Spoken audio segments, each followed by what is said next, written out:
Anúncios. O ano de 2022 terminará com o fenômeno Laninha no Pacífico, mas 2023 poderá ver o retorno do temido El Niño. Há indícios crescentes entre os modelos climáticos computadorizados de que a fase fria do Pacífico Equatorial pode terminar após 3 anos e que uma fase quente pode começar no próximo ano, o que teria impactos no clima não apenas de Brasil como do resto do mundo.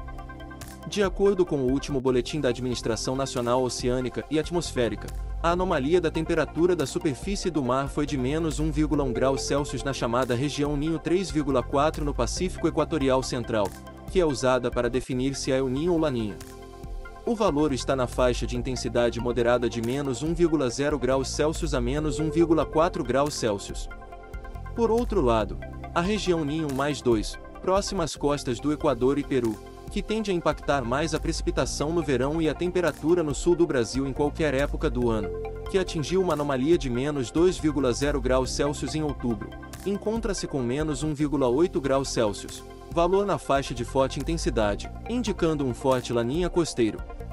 Tal área do Pacífico tem forte correlação com as chuvas no sul do Brasil durante os meses de final da primavera e final do verão, com maior probabilidade de seca se estiver em território negativo e maior chance de chuva próxima ou acima da média se estiver em terreno negativo. Positivo. Se negativo, tende a favorecer mais incursões frias no sul do país e mais tarde na primavera. A forte anomalia negativa no Pacífico Leste explica que a primavera até agora tem sido de calor escasso no sul do Brasil com temperaturas abaixo da média em muitas áreas. Nevou no primeiro dia da temporada, o que não acontecia há muitos anos, e novembro começou com uma massa de ar frio de intensidade incomum para esta época do ano que trouxe geadas em grande número de municípios, além de um histórico episódio de neve sem precedentes conhecidos no mês de novembro. Laninha ainda seguirá por um tempo. O atual episódio de Laninha ainda está longe de terminar no Pacífico Equatorial. O fenômeno continuará durante o resto da primavera e durará até meados do verão de 2023. Os modelos climáticos estão em razoável acordo com as condições de Laninha e devem continuar até o final deste ano de 2022. Eles diferem no momento. Transição para um estado de neutralidade no primeiro trimestre de 2023. A grande questão, portanto, é quando o Pacífico passará do Laninha para a neutralidade. Analisando as projeções de mais de 20 modelos dinâmicos e estatísticos para o Pacífico, observa-se que para a esmagadora maioria ocorreria durante o verão. Para alguns modelos, no início do verão e para outros no meio da estação quente. Existem vários fatores que determinam qual Laninha segue nos próximos meses. 1. Anomalias da temperatura da superfície do mar que excedem com folga o planalto de Laninha.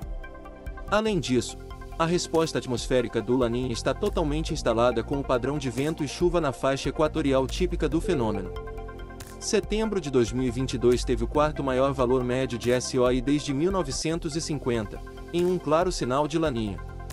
E, finalmente, ainda há uma quantidade substancial de água mais fria do que a média sob a superfície, nas profundezas do Pacífico, que ainda está por vir. Sinais do El Niño entre o outono e o inverno de 2023. De acordo com a última projeção da Universidade de Colômbia, em parceria com a NOAA, para o trimestre de outubro a dezembro, as chances são de 93% Laninha e 7% neutras. E entre novembro e janeiro, no período crítico para a safra de milho, 84% de Laninha e 16% de neutralidade. No trimestre de verão, de dezembro de 2022 a fevereiro de 2023, as probabilidades são de 72% de Laninha e 28% de neutralidade, o que é pouco conforto para o produtor rural que teme uma nova seca. No trimestre de janeiro a março, importante para a safra de soja, as probabilidades são de 55% de Laninha e 44% de neutralidade. Já no trimestre de fevereiro a abril, quando se inicia a safra de verão, a estimativa atual é de 36% de probabilidade de Laninha e 61% de neutralidade. No trimestre de março a maio, o trimestre de outono, que marca o auge da safra, foi de 21% Laninha, 74% neutro e 5% El Niño. No trimestre de abril a junho, quando ainda a colheita, 13% de probabilidade de Laninha, 74% de neutralidade e 13% de El Niño. No trimestre de maio a julho que antecede o inverno de 2023, 12% de chance de Laninha, 62% de neutro e 26% de El Niño.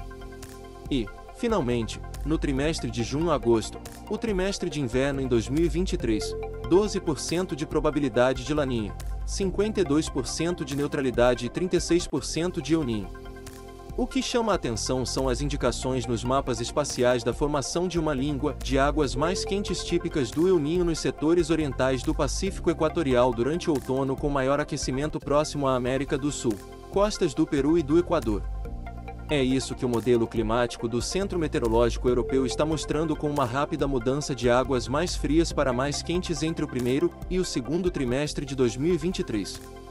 Cenário semelhante é apontado pelo North American Ensemble Model, conjunto de modelos climáticos dos Estados Unidos e Canadá, operado pela NOAA, que também sinaliza a formação de uma língua de águas superficiais mais quentes que a média na primeira metade do século ano. Semestre de 2023. O modelo climático europeu, de acordo com sua projeção mensal mais recente, atualizada em 1º de novembro, projeta um aquecimento sustentado das águas do Oceano Pacífico Equatorial ao longo de 2023, com uma provável caracterização do fenômeno El Niño no próximo ano. Como há uma classificação da existência ou não de um El Niño ou Laninha atuando com base na condição de temperatura do oceano no Pacífico Equatorial Central e não mais a leste próximo à América do Sul, um cenário possível baseado no que os modelos indicam é que primeiro, um El Niño costeiro se instala, nas costas do Peru e do Equador, no início do outono. O que é El Niño? Um evento El Niño ocorre quando as águas superficiais do Pacífico Equatorial se tornam mais quentes que a média e os ventos de leste sopram mais fracos que o normal na região. A condição oposta é chamada de Laninha. Durante esta fase, a água está mais fria do que o normal e os ventos de leste são mais fortes. Os episódios de El Niño ocorrem tipicamente a cada 3 a 5 anos. El Niño, Laninha e neutralidade têm consequências para pessoas e ecossistemas em todo o mundo. As interações entre o oceano e a atmosfera alteram o clima em todo o planeta e podem resultar em tempestades severas ou clima ameno, secas ou inundações. Essas mudanças no clima podem produzir resultados secundários que influenciam a oferta e os preços de alimentos, incêndios florestais e criam consequências econômicas e políticas adicionais. Fomes e conflitos políticos podem resultar dessas condições ambientais mais extremas. Ecossistemas e comunidades humanas podem ser afetados positiva ou negativamente. No sul do Brasil, o Laninha aumenta o risco de seca, enquanto o El Niño agrava a ameaça de chuva excessiva com inundações.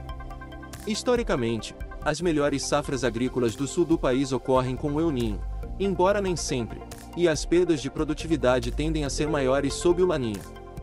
O El Niño agrava o risco de seca no nordeste do Brasil, enquanto o Laninha traz mais chuva para a região. A origem do nome El Niño remonta a 1800, quando pescadores na costa do Pacífico da América do Sul notaram que uma corrente oceânica quente aparecia a cada poucos anos. As capturas de peixes caíram drasticamente na região, afetando negativamente o abastecimento de alimentos e os meios de subsistência das comunidades costeiras do Peru. A água mais quente da costa coincidiu com a época do Natal. Referindo-se ao nascimento de Cristo, os pescadores peruanos chamavam as águas mornas do oceano de El Niño, que significa o menino, em espanhol.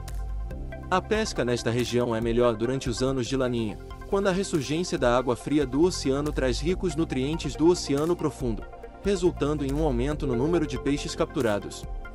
O último episódio do El Niño aconteceu entre 2015 e 2016 e foi de intensidade muito forte, o que rendeu a expressão Super El Niño e o apelido de El Niño Godzilla.